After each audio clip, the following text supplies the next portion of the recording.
നമ്മുടെ സാഹിത്യ സാംസ്കാരിക നായകന്മാർക്ക് പ്രത്യേകിച്ച് ഏതെങ്കിലും ഒരു രാഷ്ട്രീയ പാർട്ടിയോട് ഒരു താല്പര്യമോ അനുഭാവമോ ഒക്കെ ഉണ്ടാകാറുണ്ട്. അതൊക്കെ നമുക്ക് മനസ്സിലാകും. പക്ഷേ അവർ ഒരു തിരഞ്ഞെടുപ്പിൽ നേരിട്ട് വന്ന് ഒരു പാർട്ടിയുടെ സ്ഥാനാർത്ഥിക്ക് വേണ്ടി വോട്ട് പിടിക്കുന്ന കാഴ്ച നമ്മൾ മുമ്പ് കണ്ടിട്ടില്ല. ഇപ്പോഴിതാ അതും ആദ്യമായിട്ട് കണ്ടു. നിലമ്പൂർ ഉപതെരഞ്ഞെടുപ്പിലാണ് ആ കാഴ്ച. ഇതിന് മുമ്പ് അങ്ങനെ എൻ്റെ അറിവിലില്ല, ഉണ്ടായിട്ടുണ്ടാകാം.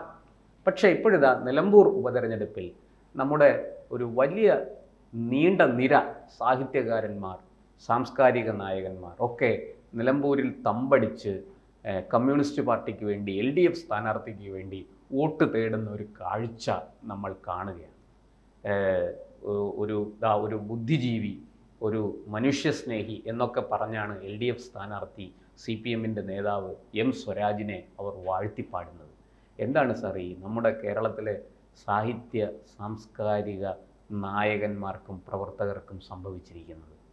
പ്രശാന്തിനൊന്നും തോന്നരുത് കേട്ടോ ഞാൻ പറയുന്ന ഒരു കാര്യത്തിൽ. അല്ലെങ്കിൽ പ്രശാന്തിന് ചിലപ്പോൾ അതിർത്തി തോന്നിയാൽ പ്രശാന്ത് പറയും കട്ട് ഒന്നും എടുത്താണെന്ന് പറയും. സാറേ ഇങ്ങനെ പറയാമോ എന്ന് ചോദിക്കും. ഞാൻ പറയും സാംസ്കാരിക നായകരൊന്നുമല്ല, സാംസ്കാരിക നായകൾ. സോഷ്യൽ മീഡിയ അങ്ങനെയാണ്. ഞാനങ്ങനെ പറയത്തുള്ളൂ കേട്ടോ. AKI സെൻറ്ററിൽ നിന്ന് എല്ലും കഷ്ണം ഇങ്ങനെ അങ്ങോട്ട് ഇടും. അതിനുവേണ്ടി ഈ നായ്ക്കൾ കിടന്ന് കടിപിടി കൂടുകയാണ്. ഇതാര് തുടങ്ങി വെച്ചത്? വൈശാഖൻ എന്ന് പറയുന്ന ഒരു എഴുത്തുകാരനാണ് അതവിടെ തുടങ്ങി വെച്ചത്. എഴുത്തുകാരെല്ലാവരും സാഹിത്യ അക്കാദമിയിലെ പ്രസിഡന്റ് ആയിരുന്നെന്ന് ഇദ്ദേഹം ഈ CPMകാരുടെ പൃഷ്ഠം താങ്ങി നടന്ന് വാങ്ങിയിട്ടുള്ളതാണ് ഇവരെല്ലാവരും. ഇപ്പം ഇരിക്കുന്ന സച്ചിദാനന്ദൻ എന്ന് പറയുന്ന പുങ്കവനും അത് തന്നെയാണ്. അച്യുതാനന്ദൻ എഴുതുന്ന ആർക്ക് മനസ്സിലാകും? എല്ലാത്തിലും വിപ്ലവത്തിൻ്റെ എന്തോ മഹാകവിയാണ്. ഇപ്പം അനാരോഗ്യമായിട്ടിരിക്കുക, നമുക്ക് അധികം കുറ്റപ്പെടുത്തണ്ട കേട്ടോ, മോശമല്ലേ. അദ്ദേഹം ഡൽഹിയിലായിരുന്നു സ്ഥിരതാമസം. BJP സർക്കാർ വന്ന് കുറേ തവണ 2014 മുതൽ 19 വരെ മോദിക്കെതിരെ ഇരുന്ന് പ്രസംഗിച്ചിട്ട് 19 ഇങ്ങ് പോന്നു. ഇനി അവിടെ നിന്നാൽ രക്ഷയില്ലെന്നറിയാം. അതുവരെ ഡൽഹി വാസമായിരുന്നു. ഇരിങ്ങാലക്കുട ക്രൈസ്റ്റ് കോളേജിലെ ഇംഗ്ലീഷ് അധ്യാപകൻ. പിന്നെ ഇങ്ങ് പോന്നു. ഇപ്പോൾ ഇവിടെ വന്ന് നമ്മുടെ കെയറോയിലിനെയൊക്കെ അങ്ങ് വാഴ്ത്തി പറഞ്ഞിട്ടാണ് പിണറായിയുടെ അടുക്കൽ നിന്ന് ഈ അക്കാദമി സ്ഥാനം കിട്ടിയത്. ഇവർക്കെല്ലാം ഓരോരോ സ്ഥാനം വേണം. ഇതിലൊന്നും പോകാത്ത ആൾക്കാരൊക്കെ ഉണ്ട്. ഇപ്പോൾ 1962 SK പൊറ്റക്കാട് ഇടതുപക്ഷത്ത് നിന്ന് മത്സരിച്ച ആളാണ്.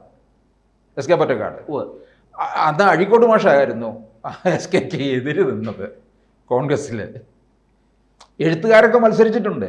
കടമനിട്ട രാമകൃഷ്ണൻ MLA ആയിരുന്നു. അതെ, ആറന്മുളയിൽ നിന്ന് ഇടതുപക്ഷത്തിന്റെ MLA. കടമനിട്ടനെ തോപ്പിച്ചു പിന്നീട് MV രാഘവന്റെ CMB. അതെ അതെ, കടമനിട്ട ആറന്മുള മണ്ഡലത്തിൽ മത്സരിച്ചിട്ടുണ്ട്.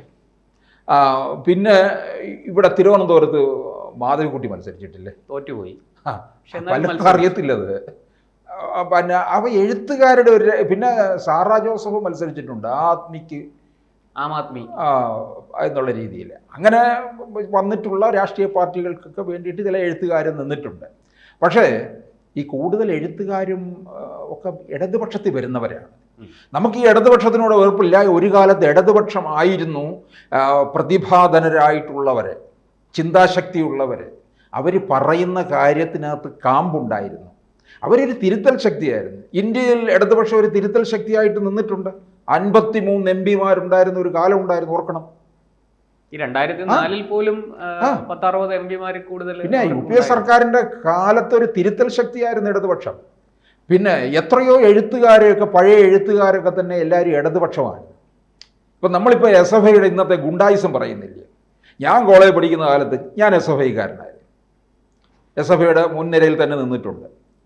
അന്ന് SFI ആകുക എന്ന് പറഞ്ഞാൽ ഒരു അഭിമാനം. അഭിമാനമാണ്. SFIക്കാരെന്ന് പറഞ്ഞാൽ നമ്മൾ വലിയ ആൾക്കാരാണ്, പുരോഗമന ചിന്താഗതി ബുദ്ധിജീവികൾ എന്നൊക്കെ പറഞ്ഞു. പിന്നെ ഓർക്കണം 80കളിലെ തിരുവനന്തപുരം യൂണിവേഴ്സിറ്റി കോളേജിലെ SFIക്കാരെന്നൊക്കെ പറഞ്ഞാൽ അപാര കക്ഷികളായിരുന്നു. അവരൊക്കെ ഇപ്പോൾ വലിയ വലിയ നിലകളിലിരിക്കുകയാണ്. അവിടുത്തെ ഒരു കോളേജ് മാഗസിൻ വലിയ വിവാദമായതാണ്, അറിയാമോ? ഇവർ സംഘം ചേരുന്നു എന്ന് പറഞ്ഞ് അതിനകത്തൊരു ലേഖനം ഉണ്ടായിരുന്നു. വലിയ ചർച്ചയായി അന്നത്തെ കാലത്ത് പത്രങ്ങളിലെ ആദ്യ പേജിൽ തന്നെ വാർത്തയായിരുന്നു. കോളേജ് മാഗസിൻ പിൻവലിക്കണം എന്നൊക്കെ പറഞ്ഞുകൊണ്ട് വലിയ ഇതിലേക്ക് പോയി. അപ്പോൾ അങ്ങനെയൊക്കെയുള്ള പിന്നെ ക്രിയേറ്റീവായിട്ടുള്ള എഴുത്തുകാരും പിന്നെ ഒക്കെ ഉണ്ടായിരുന്നിടമാണ്. ഇപ്പോൾ പോകുന്നത് മുഴുവൻ എന്തെങ്കിലും, വി ഡി സതീശൻ പറഞ്ഞ ഒരു കാര്യം കറക്റ്റാണ്, അധികാരത്തിൻ്റെ കഷ്ണം കിട്ടാൻ വേണ്ടിയിട്ടാണ് ഈ എഴുത്തുകാരെല്ലാം ഇറങ്ങിയിരിക്കുന്നതെന്നാണ് പറഞ്ഞിരിക്കുന്നത്. ചുളുവിന് എവിടെയെങ്കിലും ഒരു സീറ്റ് കിട്ടിയാലോ മത്സരിക്കാൻ? എത്ര ഇടമുണ്ടെന്നറിയാമോ? ഞാൻ പറയട്ടെ, ഞാൻ പേരെടുത്ത് പറയത്തില്ല, പൊതുവിദ്യാഭ്യാസ യജ്ഞമെന്നും പറഞ്ഞ് 2016 പിണറായി വിജയൻ അധികാരത്തിൽ വന്നപ്പോൾ കേരളത്തിലെ പൊതുവിദ്യാഭ്യാസ മേഖല നന്നാക്കുമെന്ന് പറഞ്ഞു. അല്പസ്വല്പമൊക്കെ നന്നാക്കി കേട്ടോ, ഉള്ളതുപോലെ പറയണമല്ലോ. അന്നത്തെ മന്ത്രിയുടെ മിടുക്കാണ്. അതെ, അത് അന്ന് ആരായിരുന്നു? രവീന്ദ്രൻ മാഷ് പാവം നല്ല മാഷ് തന്നെയാണ്. അതെ, അധ്യാപകനാണ്, വിദ്യാഭ്യാസ വിചക്ഷണനാണ്, ലോക്സഭയിൽ മത്സരിച്ചു, നല്ല കാഴ്ചപ്പാടുള്ള ആളാണ്. അതെ, പരിഷത്തിന്റെ പ്രവർത്തകനാണ്. അതുകൊണ്ടാണ് ആ ഒരു ലെവലിൽ വന്നിരിക്കുന്നത്. അദ്ദേഹം ഇപ്പോഴും സൈക്കിളിൽ അവിടെ കൂടെ ഒക്കെ സഞ്ചരിക്കുന്നുണ്ട്. അപ്പോൾ അങ്ങനെ പിന്നെ ഇതിലേക്ക് വന്നിട്ടുള്ളവരൊക്കെ തന്നെ പ്രഗത്ഭരായിട്ടുള്ളവരൊക്കെ ഉണ്ടായിരുന്നു ഇടതുപക്ഷത്തിലേക്ക്. ഈ പഴയ ചില പരിഷത്തിന്റെ പ്രവർത്തകരാണ് കേരളിനൊക്കെ എതിര് നിന്നിട്ടുള്ളത്. RBG മേനോനെ പോലുള്ളവരൊക്കെ. അപ്പൊ അത്തരത്തിലുള്ള എഴുത്തുകാരും ഒക്കെ ഉണ്ടായിരുന്നു. പുരോഗമന കലാസാഹിത്യ സംഘം വലിയൊരു എഴുത്തുകാരുടെ കൂട്ടായ്മയായിരുന്നു. അതൊക്കെ പോയില്ലേ ഇപ്പൊ? അപ്പൊ ഞാൻ പറഞ്ഞു വന്നത്, പൊതുവിദ്യാഭ്യാസ യജ്ഞത്തിന് പോലും ഒരു ചെയർമാൻ എന്നും പറഞ്ഞൊക്കെ വെച്ചിട്ടുണ്ടായിരുന്നു. അതൊരു കവിയാണ്. പ്രശാന്തിനത് മനസ്സിലായി കാണും. ഞാൻ ആ ഓഫീസിൽ പോയിട്ടുണ്ട്, ഒരു ജോലിയില്ല അവിടെ. ഞാൻ ആലോചിക്കുകയാണ്, വണ്ടിയും വള്ളവും. ശരിക്കും പറഞ്ഞ ഒരു വെള്ളാനയാണ് സർക്കാരിന്റെ പണം, നികുതി പണം. എന്താ ഇത് പൊതുവിദ്യാഭ്യാസ യജ്ഞം? ശിവൻകുട്ടി പറഞ്ഞു പിന്നെ കുറെ ഇൻഫ്രാസ്ട്രക്ചർ ഉണ്ടാക്കി കിഫ്ബിയുടെ ഇതിൽ നിന്ന് ഫണ്ട് ഉപയോഗിച്ചു. ശിവൻകുട്ടി പറഞ്ഞ എന്താണ്, ഇപ്പൊ ഹൈവേ കൂടെ ഒക്കെ പോകുന്നവർ അവിടെ നിർത്തിയിട്ട് ചോദിക്കാറുണ്ട് റൂമുണ്ടോ ഒന്ന്. ഇത് കണ്ടിട്ട് സ്കൂൾ 5 സ്റ്റാർ ഹോട്ടൽ പോലെ ഇരിക്കുന്നത്. പക്ഷേ ഇത് വിദ്യാഭ്യാസ രംഗം നല്ല രീതിയിൽ കൊണ്ടുവന്നിരുന്നെങ്കിൽ അവർക്കൊരു തുടക്ക സമയത്തുണ്ടായി, പിന്നെ അതങ്ങ് ഡൗൺ ആയി. പിന്നെ ശിവൻകുട്ടിയൊക്കെ അല്ലേ മന്ത്രിയായിട്ട് വന്നത്. അപ്പം ഈ എഴുത്തുകാരെല്ലാം കൂടെ ശരി. ഇപ്പം ഞാൻ ചോദിച്ചോട്ടെ, സ്വരാജ് എന്തോ വലിയ പ്രതിഭയാണെന്നും പറഞ്ഞാണ് ഈ എഴുത്തുകാരംഗം. എന്താ ഈ സ്വരാജ് എന്ത് ചെയ്തിട്ടുണ്ട്? മലയാള സാഹിത്യത്തിന് എന്തെങ്കിലും സംഭാവന ചെയ്തിട്ടുണ്ടോ? എനിക്കറിയാൻ വയ്യ. അദ്ദേഹം വളരെ പ്രധാനപ്പെട്ട ഒരു സംഭാവന ചെയ്തിട്ടുണ്ട്. പണ്ട് പത്രക്കാരെ പിതൃശൂന്യ പത്രപ്രവർത്തനം എന്ന് പറഞ്ഞിട്ടൊരു വാക്ക് DS അച്യുതാനന്ദനെയും പറഞ്ഞിട്ടില്ലേ, പിതൃശൂന്യനാണ് അല്ലേ? ക്യാപിറ്റൽ പണിഷ്മെന്റ് വേറെ തരത്തിലൊക്കെ പറഞ്ഞിട്ടുണ്ട്, പലതും. പിന്നെ ശബരിമല മാളികപ്പുറവും അയ്യപ്പനെയും തമ്മിൽ കല്യാണം കഴിപ്പിക്കുന്ന കാര്യം. അപ്പൊ സ്വരാജിന് പിന്നെന്തോ കുറച്ച് പിന്നെ അനർഗളമായിട്ട് സംസാരിച്ചു വരും. അങ്ങനെ സംസാരിക്കുക. ഇപ്പൊ ആര്യാടൻ ഷൗക്കത്തിന്റെ സാംസ്കാരിക മുഖം കൂടി നോക്ക്. ഷൗക്കത്ത് സിനിമ എടുത്തിട്ടുണ്ട്, ദൈവനാമത്തിൽ നിന്നാണ് പാഠം എന്നൊരു വിലാപം. അത് നമ്മുടെ TV ചന്ദ്രൻ സംവിധാനം ചെയ്തതാണ്. അതൊക്കെ നല്ല സിനിമകളായിരുന്നു എന്നുള്ളതാണ്. അപ്പൊ ചോദിക്കും, ഈ സിനിമ എടുത്തവർ നിർമ്മാതാക്കൾക്ക് വലിയ കലാബോധമൊന്നുമില്ല അല്ലോ എന്ന് പറയും. അല്ലല്ല, പണ്ട് രവി, അരവിന്ദൻ, ഷാജി 3 പേരും ഇപ്പൊ ഇല്ല. ഷാജിയാണ് ഇപ്പൊ അവസാനം മരിച്ചത്. രവി മുതലാളി കൊല്ലത്ത്. എല്ലാരും പറയുമോ കൊല്ലത്ത് കശുവണ്ടി മുതലാളിയാ? അങ്ങനെ കശുവണ്ടി മുതലാളി നല്ല കലാബോധമുള്ള ആളാണ്, നല്ല സഹൃദയനായ മനുഷ്യനായിരുന്നു. വലിയ ടീമല്ലായിരുന്നു രവി, അരവിന്ദൻ, ഷാജി ഇതൊക്കെ പറഞ്ഞു.